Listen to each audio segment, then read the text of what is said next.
Assalamu alaikum wa rahmatullahi wa barakatuhu. Bienvenue à vous, mes chers frères et sœurs. Je suis ravie de vous accueillir dans ce premier épisode de mon podcast qui est dédié au trésor de la littérature islamique. Pour ceux qui ne me connaissent pas encore, moi c'est Mati et je suis passionnée par la lecture et l'apprentissage des sciences religieuses. Et à travers ce podcast, je souhaite partager avec vous des ouvrages qui nourrissent l'âme et renforcent notre foi afin que nous puissions cheminer ensemble vers un meilleur rapprochement avec Allah subhanahu wa ta'ala. Ce podcast sera notre rendez-vous hebdomadaire chaque vendredi, Inch'Allah. Donc, n'hésitez pas à vous abonner à ma page afin de ne rater aucun épisode.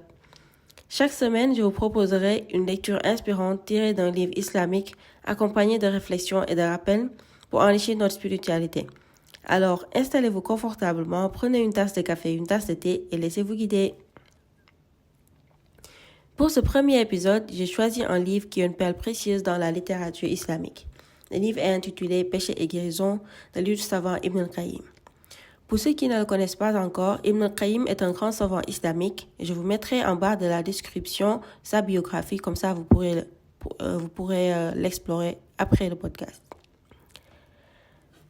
Je vais d'abord maintenant vous présenter le livre intitulé Péché et guérison. Dans ce livre, Ibn al-Qayyim répond à une question cruciale. Comment guérir un cœur malade à cause des péchés? Il s'appuie sur le Coran, les hadiths et les enseignements des pieux prédécesseurs pour nous montrer comment nos actions influencent notre cœur et notre foi, mais aussi comment nous pouvons retrouver la sérénité intérieure grâce au repentir et à la proximité avec Allah subhanahu wa ta'ala.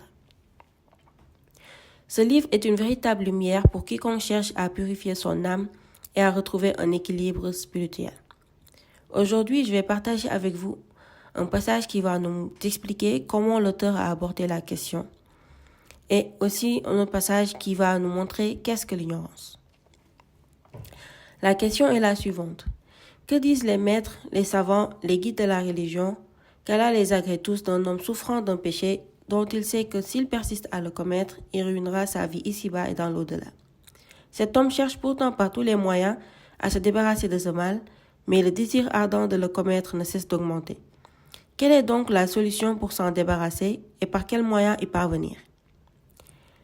Le cheikh Ibn al-Qayyim a répondu à cette question en ces termes. Louange à Allah, il a authentiquement été rapporté d'après Abu Huraira radiyallahu anhu que le prophète sallallahu alayhi wa sallam a dit « Il n'est pas de mal qu'Allah ait fait descendre sans avoir fait descendre également son remède. » Jabir ibn Abdullah radiyallahu anhu rapporte que le prophète sallallahu alayhi wa sallam a dit « Toute maladie a son remède. Quand ce dernier est appliqué au mal, le malade guérit par la permission d'Allah. » Oussama ibn Sharir rapporte que le prophète sallallahu alayhi wa sallam a dit « Il n'est pas de maladie qu'Allah ait fait descendre sans avoir fait descendre son remède. » Certains le connaissent, d'autres l'ignorent.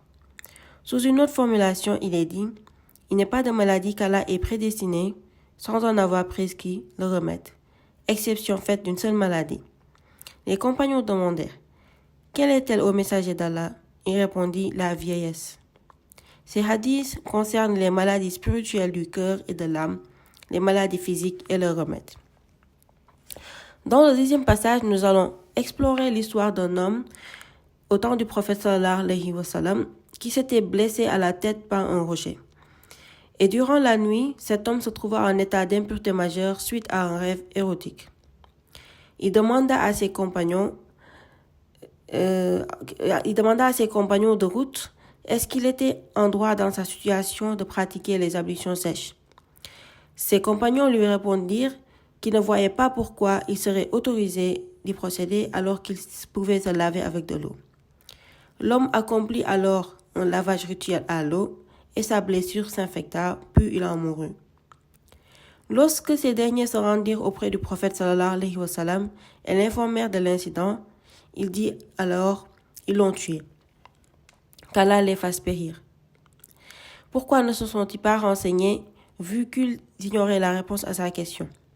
En effet, le remède de l'ignorant est le questionnement. Il aurait suffi à cet homme d'accomplir les ablutions sèches, de serrer un bandeau autour de sa blessure, de passer sa main dessus et de laver ensuite le reste de son corps.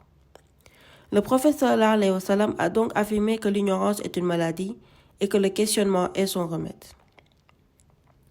Dans ces deux passages, nous pouvons en tirer qu'il n'y a aucune maladie qu'Allah est créé sans remède. Soit les remèdes sont connus de l'homme ou les remèdes sont ignorés de l'homme, c'est-à-dire qu'ils sont inconnus ou bien pas encore découverts. Et nous pouvons tirer aussi que l'ignorance est une maladie et le seul remède, c'est la recherche de connaissances. Voilà pour ce premier épisode, alhamdulillah. J'espère qu'il vous a inspiré autant qu'il m'a inspiré. Je vous donne rendez-vous chaque vendredi, Inch'Allah, pour un nouvel épisode où nous découvrirons ensemble d'autres passages, des passages de réflexion et de rappels précieux. Si ce podcast vous plaît, n'hésitez pas à vous abonner à ma chaîne pour ne rien manquer. Et si vous pensez qu'il peut être bénéfique à d'autres, partagez-le autour de vous. Ensemble, nous pouvons bâtir une belle communauté autour du savoir et de la spiritualité.